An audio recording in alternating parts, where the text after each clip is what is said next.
नमस्कार। आज हम बात करने वाले हैं एक ऐसे इंसान की, एक ऐसी कहानी जो सुनने में नामुमकिन सी लगती है।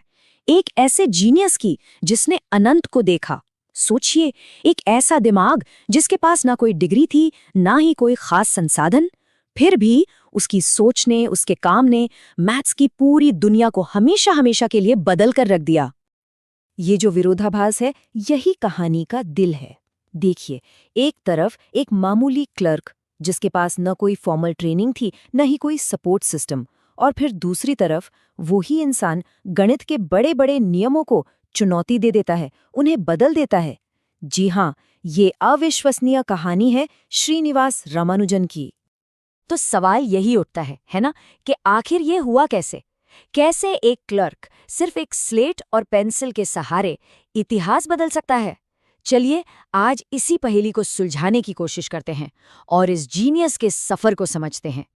तो उनकी इस कहानी को समझने के लिए हमें चलना होगा एकदम शुरुआत में, एक बहुत ही साधारण से बचपन से लेकर एक ऐसे दिमाग तक का सफर जो सिर्फ और सिर्फ नंबरों से भरा था। रामानुजन का जन्म हुआ 1887 में ईरोड में, एक बहुत ही सिंपल परिवार में। अब स्कूल में उनका हाल कुछ ऐसा था कि बस एक ही चीज से मतलब था, मैथ्स। बाकी सब्जेक्ट्स जैसे उनके लिए थे ही नहीं, और नतीजा जाहिर है, कॉलेज में बाकी सब्जेक्ट्स में फेल होने की वजह से उन्हें पढ़ाई बीच में ही छोड़नी पड़ गई। अब आता है कहानी में वो टर्निंग पॉइंट, वो एक लम्हा जिसने उनकी जिंदगी की दिशा ही बदल दी। और ये सब हुआ एक अकेली किताब की वजह से। एक ऐसी किताब जिसने उनके सामने फॉर्मूलों का एक पूरा का पूरा यूनिवर्स खोलकर रख दिया। ये उनकी जिंदगी का सबसे बड़ा, सबसे अहम मोड़ था। और सोचिए, ये तब हुआ जब वो सिर्फ 16 साल के थे। मतलब एक ऐसी उम्र जब ज्यादातर लोग ये सोच रहे होते हैं कि करना क्या है। उस उम्र में रामानुजन को अपना रास्ता, अपनी मंजिल सब मिल चुकी थी। तो हुआ ये कि उनके हाथ लगी जीएस कार की एक किताब। नाम था synopsis of elementary results in pure mathematics. अब ये कोई टेक्स्ट बुक नहीं थी, नहीं, ये तो हजारों थ्योरम्स और फॉर्मूलों का एक खजाना थी, एक कलेक्शन था बस। जरा अंदाजा लगाइए, एक किताब और उसमें 5000 से भी ज्यादा मैथमेटिकल फॉर्मूले। एक जवान दिमाग के लिए ये तो एक नया यूनिवर्स खोजने जैसा ही था। और सबसे कमाल की बात पता है क्या थी? उस किताब में इन फॉर्मूलों का कोई एक्सप्लेनेशन नहीं था, जीरो, बस फॉर्मूले दिए हुए थे। ये एक पहेली की तरह था, और इसी चैलेंज ने रामानुजन को मजबूर किया कि वो हर एक फॉर्मूले को खुद से प्रूव करें और इस प्रोसेस में मैथ्स के सिद्धांतों को एक नए सिरे से खोजें। अब इसके बाद उनकी जिंदगी में स्ट्रगल का एक लंबा फेज चला, पर उन्होंने एक ऐसा कदम उठाया जो कह सकते हैं कि एक दांव जैसा था। एक ऐसा दांव जिसने मैथ्स की दुनिया को हमेशा के लिए बदलने वाला था। रामानुजन ने गरीबी देखी, यहाँ तक कि भूखमरी का भी सामना किया, पर इन सब मुश्किलों के बावजूद उनका जो पैशन था ना, वो जरा भी कम नहीं हुआ। वो बस अपनी नोटबुक्स को एक से बढ़कर एक फॉर्मूलों से भरते जा रहे थे। और फिर 1913 में उन्होंने एक चिट्ठी लिखी कैम्ब्रिज यूनिवर्सिटी के एक बहुत बड़े मैथमेटिशियन जीएच हार्डी को। अब जब हार्डी को वो चिट्ठी मिली तो उसमें 120 से ज्यादा ओरिजिनल फॉर्मूले थे, ऐसे जो उन्होंने कभी देखे ही नहीं थे। वो पहले तो हैरान हुए, फिर चौंक गए।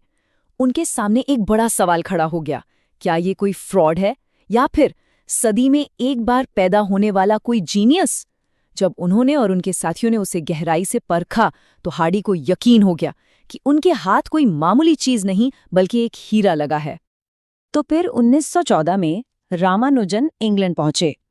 ये उनके लिए एक बिल्कुल नई दुनिया थी, एक ऐसी जगह जहां उन्हें मौके मिले, पहचान मिली, लेकिन साथ ही उन्हें अपनी पर्सनल लाइफ में बहुत सारी मुश्किलों का भी सामना करना पड़ा।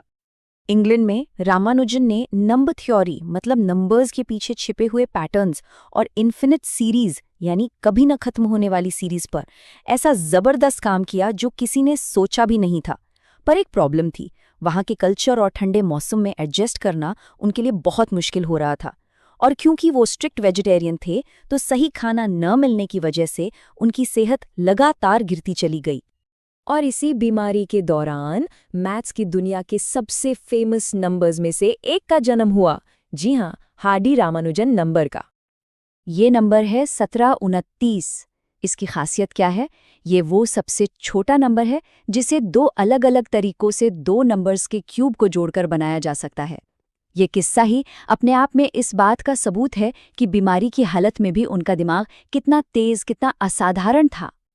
ये देखिए, कितना दिलचस्प है ये। 1729 को आप 1 का क्यूब और 12 का क्यूब जोड़कर भी बना सकते हैं, और 9 का क्यूब और 10 का क्यूब जोड़कर भी। ये दिखाता है कि उनका दिमाग कितनी तेजी से काम करता था और नंबर्स के साथ उनका रिश्ता कितना गहरा था। तो अब बात करते हैं उनके आखिरी सालों की और उनकी उस लेगेसी की, उस विरासत की जो आज भी मैथ्स और साइंस की दुनिया को रास्ता दिखा रही है। 1919 में वो वापस इंडिया आ गए, पर तब तक उनकी सेहत बहुत ज्यादा बिगड़ चुकी थी, और फिर 1920 में सिर्फ 32 साल की उम्र में इस महान दिमाग ने दुनिया को अलविदा कह दिया। पर जैसा कि अक्सर जीनियस लोगों के साथ होता है, उनका जाना एक अंत नहीं था। असल में उनकी कहानी और उनके काम का असर तो बस अब शुरू ही हुआ था। ये उनकी विरासत का एक छोटा सा नमूना है।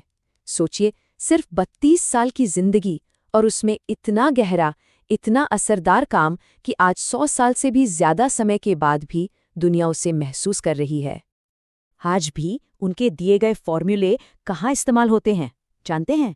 क्वांटम फिजिक्स में, ब्लैक होल्स की रिसर्च में, कंप्यूटर सिक्योरिटी यानी क्रिप्टोग्राफी में, और यहाँ तक कि स्ट्रिंग थ्योरी जैसी एकदम कटिंग एज फील्ड्स में।